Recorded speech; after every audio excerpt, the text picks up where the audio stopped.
click like and subscribe to our YouTube channel and press the notification button for more. Thank you.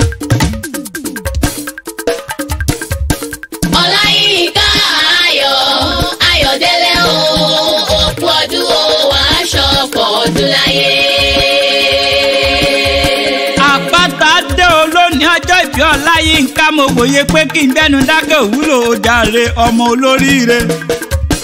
Ó mọ lára lóní fẹ́rẹ́fẹ́ tí ó nàró ó dúró déédéé ó rẹwà lóbìnrin ẹlẹ́rìí ẹ̀jẹ̀ abẹ́yín funfun bíi ìtẹ̀fún abojú yoyoyo bíi nàálẹ́. Ọdún ayọ̀ ló ní kí n wá máa kíyọ ló ní kí n kí ọkìyọ kí n délé bàbá tó bí ọlọ́mọ.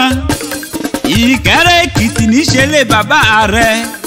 Ìwọ lọmọ àdùú ọmọ àgbà ọmọ ṣíàṣíà bí àdìn. Ọmọ àbágbàmí ọmọ èyí gbàmí.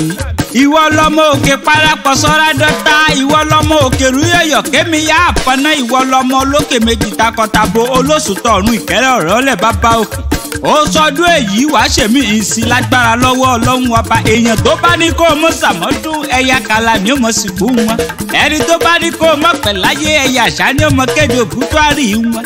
Happy birthday to you, oh, and we all wish you long life and prosperity.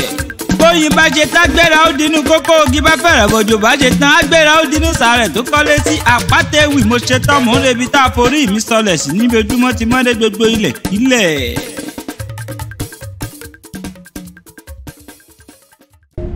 Kindly click like and subscribe to our YouTube channel